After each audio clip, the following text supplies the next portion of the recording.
दोस्तों हमारे बीच में है पूर्व दर्जा राज्य मंत्री हरीश नेहरू जी, जो हमेशा सुर्खियों में रहते हैं अपने विद्रोही तेवरों की वजह से। आज यहाँ पर एनडी तिवारी विचार मंच के लिए यहाँ पर आए हैं श्रद्धांजलि देने के लिए उनको।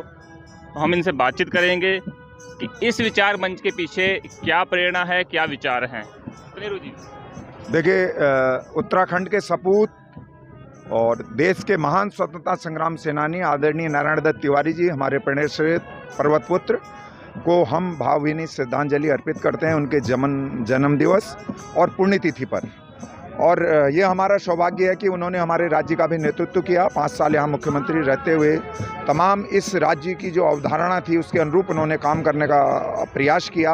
उसमें चाहे शेलाकुई का सिटकुल हो, चाहे हरिद्वार का सिटकुल हो, चाहे रुद्रपुर का सिटकुल हो, चाहे सितारगंज का सिटकुल हो, चाहे तमाम उत्तराखंड को इंफ्रास्ट्रक्चर देने की ज़रूरत हो, चाहे सचिवालय बनाने का मामला हो, तमाम विकास की अनंत गाथाएं उन्होंने अपने साथ लिखी। ग्रेटर नोएडा से लेकर पूरे देश में उद्योग मंत्री के रूप में ऐसे युग पुरुष को मुझे ऐसा लगता है कि आज उनकी पुण्यतिथि पर, उनके जन्म दिवस पर हम सब याद कर रहे हैं। और जब तक सूरज चांद रहेगा तिवारी जी तुम्हारा नाम रहेगा, इस सपने के साथ नारायण दत्त तिवारी विचार मंच की जो हमने स्थापना की है, वो तिवारी जी की अवधारणा, तिवारी जी के जो विचार थे, तिवारी जी की जो वाणी थी, तिवारी जी के जो सिद्धांत थे, उनको आगे बढ़ाने के लिए ये मंच काम कर रहा है। और उसके पदाधिकारी, तमाम हमारी मातृशक्ति, तमाम सामाजिक संगठनों के लोग इसमें आए हैं। सुबह से लगातार तिवारी जी की इस मूर्ति स्थल पर श्रद्धांजलि देने का तादा अधिकारियों द्वारा, सिडकुल के तमाम उद्योगपतियों द्वारा, तमाम सामाजिक संगठनों द्वारा सुबह से लगा हुआ है। ये कार्यक्रम यहाँ पर आप देख रहे हैं भजन के रूप में। ईश्वर अल्लाह तेरो नाम सबको सन्मति दे भगवान, ये नारायण दत्त तिवारी जी का सपना था। तो उस सपने को हम आगे बढ़ाने के लिए निश्चित रूप से कार्य करेंगे। और हम राज्यवासियों से निवेदन करना चाहते हैं, तमाम राजनेताओं से कहना चाहते हैं कि नारायण दत्त तिवारी जी के सपनों का उत्तराखंड अभी अधूरा है, उसमें बहुत काम करने की आवश्यकता है। जो इंफ्रास्ट्रक्चर नारायण दत्त तिवारी जी ने इस राज्य को जो रोड मैप दिया, वो रोड मैप जहां वो छोड़ गए थे आज वहीं है, वो उसको आगे बढ़ाने पर कोई काम नहीं। आपसे यही कहने वाला था, जैसे काशीपुर का औद्योगिक क्षेत्र हो, यहाँ की BHEL फैक्ट्री हो और तमाम फैक्ट्रियाँ जो हैं उनके शासनकाल में उनके प्रयासों से लगी हैं, तो वो चीज़ क्या कहीं खो गई? हालांकि सिडकुल तो है, लेकिन मुझे लगता है कि उत्तराखंड का युवा थोड़ा इस चीज़ से लाभान्वित नहीं हो पाया जितना होना चाहिए था। आप इसको किस रूप में देखते हैं नारायण दत्त तिवारी जी के परिप्रेक्ष्य में? देखिए, मुझे निश्चित रूप से ऐसा लगता है कि नारायण दत्त तिवारी जी एक विजन को लेके चलते थे कि मैंने इन क्षेत्रों में काम करना है। तो आज उनके विचारों को लोग नहीं ग्रहण कर पा रहे हैं। कहीं ना कहीं हमारे अंदर गैपिंग पैदा हो गई है कि हम विजन लेके नहीं चल पा रहे हैं। तो मुझे ऐसा लगता है कि हम सबको विजन लेके, कि पहाड़ से पलायन, तिवारी जी ने रुद्रपुर में सिडकुल इसलिए खोला कि कुमाऊं का जितना बेरोजगार है वो 70% रोजगार यहाँ प्राप्त करके अपनी खुशहाली से अपने पहाड़ को भी ध्यान रखेगा और अपना रोजगार भी करेगा। उसी तरीके से गढ़वाल के लिए हरिद्वार में उन्होंने स्थापित किया, उसी तरीके से सेलाकुई में स्थापित किया।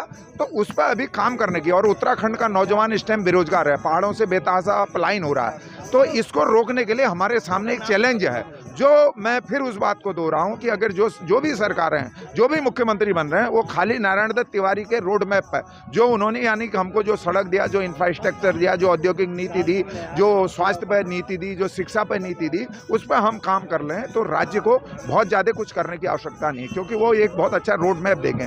उस रोड मैप को, सिडकुल की मैं तमाम सड़कें देखता हूँ, लाइट की देखता हूँ, नाली की देखता हूँ, पार्किंग देखता हूँ, उस पर वो जहाँ छोड़ा था, कहीं गंदगी पड़ी है, कहीं नाली साफ नहीं हो रही है, कहीं सड़कों का बुरा हाल है, तो उस पर काम अगर कर दें तो आपको कुछ ज़्यादा सोचने की ज़रूरत नहीं। मैं समझता हूँ कि 100 साल का उत्तराखंड वो बना के गए, बस वो जो बना के हैं उसको अगर हम संभाल लें तो मैं समझता हूँ कि विकसित राज्यों की श्रेणी में हम सबसे आगे होंगे। लेकिन उस पर काम नहीं हो रहा। तो आज नारायण दत्त तिवारी जी के जन्म दिवस और पुण्यतिथि पर मैं सारे उत्तराखंड वासियों के नाम ये कहना चाहता हूँ कि नारायण दत्त तिवारी जी के जो विचारधारा है, नारायण दत्त तिवारी जी के जो विचार हैं, नारायण दत्त तिवारी जी का जो विजन है, उसको आगे लेके बढ़ो। निश्चित रूप से हम अग्रणी राज्यों की श्रेणी में खड़े होंगे। अनुज पाठक जी, पूर्व छात्र संघ अध्यक्ष और विचार मंच के उपाध्यक्ष, तिवारी विचार मंच के उपाध्यक्ष हैं, हम उनसे बात करने की कोशिश करेंगे।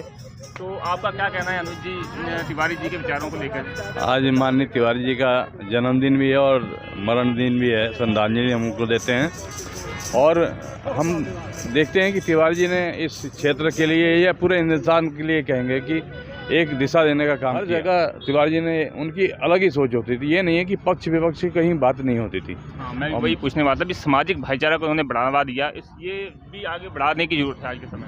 मैं वही कहना चाहता हूँ। मैं एक छात्र संघ का अध्यक्ष बना जब, तो मैं तिवारी जी के पास गया कि मैं आपसे ही शपथ लेना चाहता हूँ।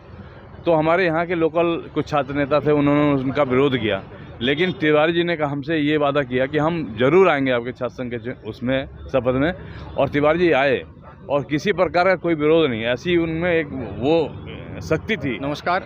आज उत्तराखंड के देवभूमि के इस औद्योगिक नगरी के इस प्रांगण में आज हम सब लोग पंडित नारायण दत्त तिवारी जी के जन्मदिवस को बड़े धूमधाम और हर्ष उल्लास के साथ मना रहे हैं।